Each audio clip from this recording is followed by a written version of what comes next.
7-6 Tattnall, 4:28 to go first half. The cat if he can go to school, you talk to her over an hour and a half.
off. 2 seconds left.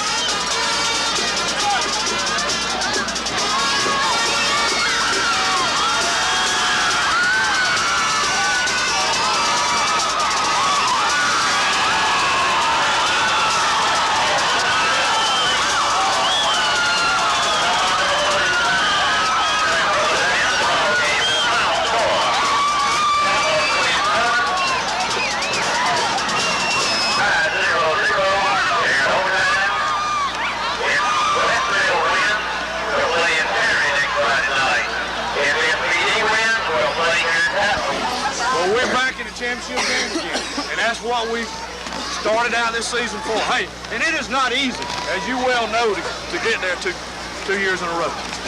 But we still got one more game left, and it will be for the state championship. Man.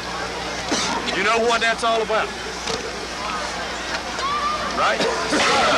Great job tonight, super job. I don't know who we play yet. Hey, have no idea who we play yet, and don't really care. 0-0 in overtime. 0-0 in overtime. Hey, let me tell you something, guys. A state championship game, I don't care who you play, or I don't care if you play at Central City Park. Man, you go out and you play your tails off to win the state championship, right? Right. We're on our way. One more time. One more time. Super job. Coaches, you got anything? I'm tired. I've said it all night. There became a lot of mistakes, which shows a lot of character again. And you showed what Tattnall football is all about. You did a real good job. That's right. We played Tattnall football. Hey, let me tell you something. Our defense was bending a little more than we like to bend tonight. But we never broke. And we don't want to ever break. We want to keep getting our 4 yards. That's what we want. Maybe these parents will be patient with us and getting these 4 yards. They like to see these touchdown passes. But we like our 4 yards. Right? Don't we? Scott, we have your hockey booth up in the press box. PD against Tattnall. The Trojans continuing to roll. 27-game unbeaten string. They beat Stratford while in overtime. FPD beat Westfield. We'll highlight both of those games for you on Football Friday night. Coming up, a very tight game for the first 3 quarters. It's Tattnall scoring to go to the GISA championships down in with the rubber of the winners between Westfield and First Presbyterian. And let's go to that game, as that was a big ball game down in Westfield. There was going to be a defensive war, and it was. Well, the other semifinal tonight at Baines Field, the unbeaten Tattnall Trojans facing Stratford. The Eagles were the last team to defeat Barney Hester's Tattnall team, and that was way back in the 1987 season. Since that time, the Trojans have gone 26 straight games without a loss, and they're hoping to repeat the championship they had a year ago when they were unbeaten. Going against a tough Stratford team tonight, Stratford in punt formation. Heath Mills has done just about everything for his club this year. He'll take the handoff here off the punt, and he is headed right at you. A little trickery early going in the football game, and Tattnall is going to find themselves in great field position as Mills continues to shed tackles, takes it down deep in Eagle territory. That would set up a touchdown play, and they're going to, again, run a little end around. Mills is going to hand it to Donald Moulton. Moulton gets a good block, and here he comes, coming outside, diving into the end zone for the touchdown. 7-0 at this point. Tattnall is on top, and Barney Hester has to be pleased on the sidelines. Now, the Eagles have come back with a little trickery of their own. They bring in big Kyle Freeman to play on the offensive side. Normally, he's on the defensive line, but he's been playing offense lately, and he comes in with a big gain here down deep in Tattnall territory. That would set up an Eagle touchdown. Charlie May's going to roll around, can't find anyone, keeps it himself, and dives in for the score. Point after is no good, and Tattnall is on top 7-6. But then Tattnall comes back on the offensive end. Mills going to swing it out here. It's Steve Norris making the reception. He is tackled and loses the football, but they say he was down. Tattnall keeps possession, and that would set up a touchdown a couple of plays later. Mills again to throw, rolling around the right side. Quick toss this time to Sean Scott. Touchdown gives Tattnall a 14-6 advantage. But Stratford would come back later in the half. Charlie May back to throw, and May will lob it over the middle. Wide open is Wade Williamson, going to break a tackle and get into the end zone for the score. 14-12 at the break. Tattnall leads it by a single 2. Then in the third quarter, Tattnall again got the ball offensively, and they were on the move. Looks like they're going to stick it in the end zone when the first play, Brian Smith here, is going to come right at you around the left side. Gets a good block, then goes outside, finally run out of bounds down deep in Stratford territory. But a turnover by the Trojans would stall the drive. Watch on the exchange here. Mills is going to hand off. but Tattnall's not going to be able to hold on to the football. Norris will lose the handle on it. Ball is loose. Finally pounced on by Stratford. That stalled the Tattnall drive and gave the Eagles the football. But Stratford couldn't do anything offensively. And then later in the fourth quarter, Tattnall again to the air. Mills is going to throw it here to Ed Leapart. Another touchdown. The Trojans march on, keeping that unbeaten streak intact, winning tonight by the final count of 27-12. The Trojans now are in the finals, and joining us live here in the studio. November the 23rd, 1989. I have with me Brian Scott, a junior wide receiver at Tattnall Square Academy, and Sean Scott, a senior defensive end and sometimes tight end at Tattnall Square Academy also. Tomorrow night they have the semifinals of the state playoffs against Stratford Academy.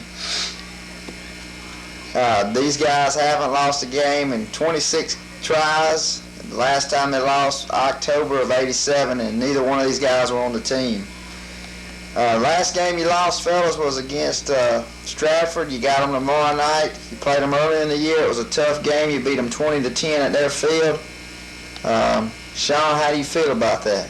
I believe it's going to be a tough game. They're running a lot of power on the offense now with a guy they call Kyle Freeman. I believe he's out for me. I tried to beat him up pretty bad last game. And he's going to be tough. He's going to be one of their keys. Yeah, preseason he was rated second best player in the GISA. You were rated number 4. Do you feel like you've lived up to that rating? Yes, I feel like I've lived up to that rating. I've done pretty good all season for the defense. And I believe that I helped the defense out a lot. Brian, just a junior, got another year left. Some people say next year's team is going to be the best one yet. What's your role going to be in this Friday night's game? Well, I think my main role will be as a blocker, because like Coach Dudley says, the key to being a wide receiver is knowing how to start block and being able to spring the big plays. And by that, what I mean by that is like sweeps. If I get the cornerback and I get my block, then the sweeps can open up and we can score.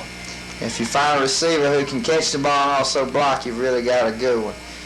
Do you feel like y'all can put a lot of points on the board against Stratford?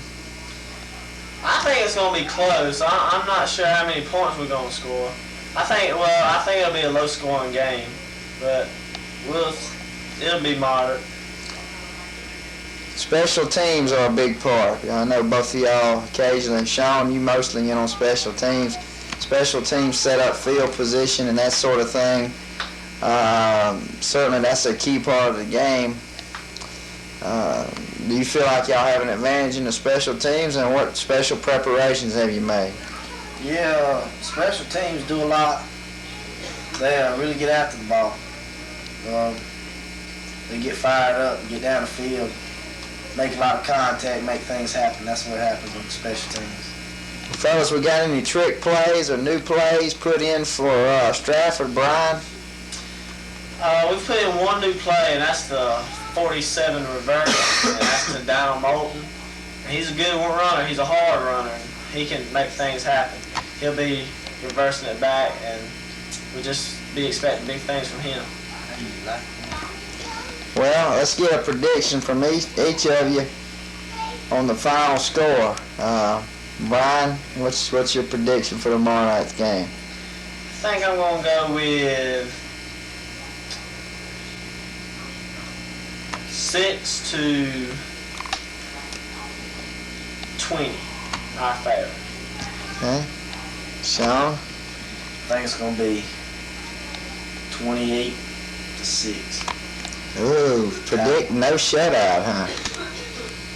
Well, my prediction is going to be, I'll write it on a piece of paper because I don't want y'all to know. Put it in an envelope.